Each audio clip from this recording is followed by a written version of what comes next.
Hey guys, in today's video, I'm going to go over 5 ways you can improve your cake skills starting today. So let's go.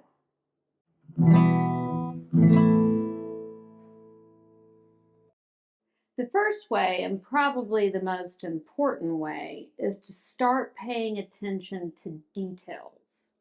And what I mean by that, it's the little things that change a cake from, oh, that's pretty, to, wow, that's amazing.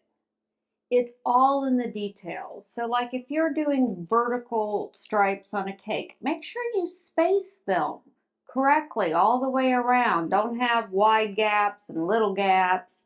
And if you're putting ribbon, whether it's fondant or actual ribbon, hide the seam either behind a decoration, like if you're putting flowers on the cake, where the seam meets, you know, hide that behind something, a bow, flowers. If you can't hide it, say it's just a plain cake design with a ribbon, then put the ribbon on the back side of the cake where they meet. Don't have it meet right out in front. If you're rolling out decorations, say you're putting fondant flowers or writing or whatever on a cake, make sure you roll it out thinly.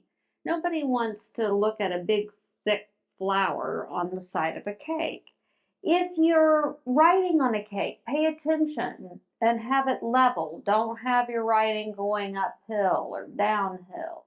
Make sure it's all level. When you cut your letters out of fondant or your flowers, make sure they're cut cleanly. When you're putting a tiered cake together, make sure you center that top tier on the bottom. Don't have it forward or off to a side. Pay attention to where you're centering the cake. What I like to do is step back, get me something to drink, and look at it. And ask myself, where can I do better? Is everything spaced right? Is everything, lined up? Because it's those little attention to details that really matter. And I guarantee you, your cakes will start looking so much better by just paying attention to the details.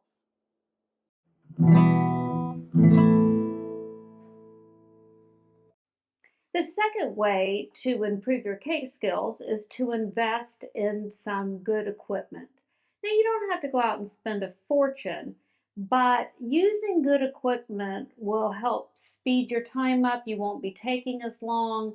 It actually improves the cake, like by having a good cake pan. You're not going to be burning the cake or drying the cake out. I did a whole video on how to pick out a good cake pan. So when you get done with this one, watch that video. You can learn a lot from it. Having a good cake leveler and having a good array of tips and learning how to use the tips, because one tip might do several things, like take a rose tip, like tip 104. You can do ruffles with it, you can make roses with it, you can make daisies with it. There's lots of things to do. So invest in good equipment. A turntable means everything. I couldn't imagine trying to decorate a cake without a good turntable.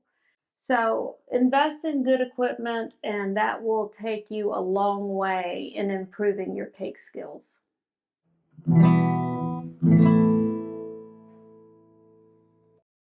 The third way to improve your skills is to learn how to budget your time. I mean, between maybe you have a full-time job, a couple kids that are in sports, and you're kind of taking cake orders on the side, or even if you're just retired and you're taking cake orders, sometimes, life gets in the way and things get really hectic, and that causes anxiety and stress if you're staying up all night trying to get a cake order done because you didn't budget enough time for it. Let me tell you, I know something about cake stress. One time I had wedding cakes to deliver. I think I had 4 weddings that day. And Lisa's Cakes is just me. I don't have any help. It's solely me. I do everything.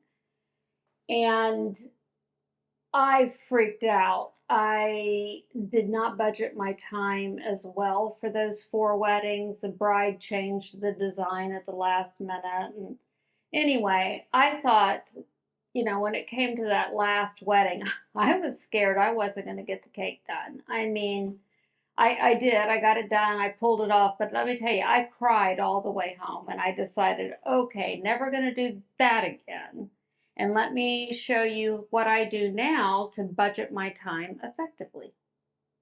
Okay, so how I eliminate stress or try to eliminate as much as I can. Every Sunday I will take and gather up my orders. So let's say this is a cake someone wants me to duplicate again. And I make a list of each day until then. And then I start working backwards. So say this cake is getting picked up on Saturday morning, I'll have cake pickup. That's the day I have to have it done. And I know I will bake it then on Thursday because I like the cake to sit overnight wrapped up in saran wrap in the fridge before I work on it. So I'll need to bake the cake on Thursday, which means I'll have to decorate on Friday. And then I look at all the other elements. Like this bow is going to need time to dry in order for it to be puffy and look nice. It'll need, I don't know, 2-3 days. And so will this topper. And this topper is kind of thick. It's got layers. You can see the green background, then it's got black, then it's got this stuff on it as well. And whenever you layer fondant, it takes a long time to dry. And I need this completely dry, and I will probably make maybe 2 or 3 in case they break. You should always make extra, of something that you're worried about breaking. So if this needs a few days to dry and I need to have it dried by Friday, I'm going to end up having to make the bows and the toppers no later than Tuesday. So I will make the toppers and the bows. Make topper and bows. So that way I know they'll be ready by Friday. So then on Monday, I got to go buy cake supplies, buy everything I need, make sure I've got all my cake boxes, to put the cakes in, and I have my drums made for the cakes and so on like that. So I'll need to buy supplies on Monday. But working backwards then helps on Wednesday's a free day. Woohoo. If you learn to work backwards, then you can eliminate. And I know that I will have everything done by Saturday morning pickup.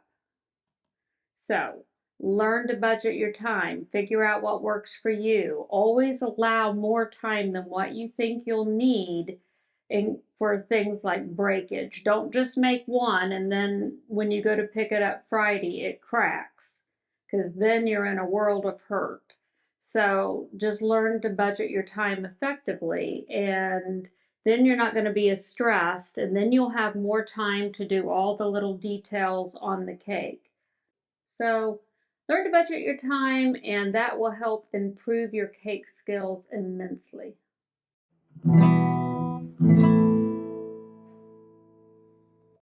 Presentation's half the game, people. You've spent all that time and energy and money making a beautiful cake. It's finally done. Please don't put it on cardboard covered in aluminum foil or just set it on some random pan you have.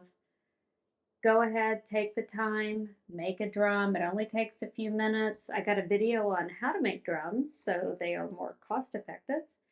If you haven't seen that video, when you get done watching this one, check that one out. Also, make sure you put your cakes in a clean cake box. If you're trying to sell cakes, this goes a long way in presenting to your customers that you're a professional and that you take this seriously. So presentation is everything, people. So step it up a notch.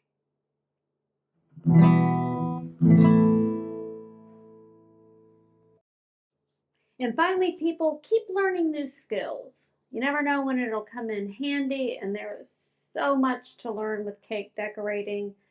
It'll increase your repertoire of what you can offer, it'll expand your mind, and it's just downright fun. I hope this video helped you. If it did, please give it a thumbs up and consider subscribing. And I will catch you all in the next one. Bye bye.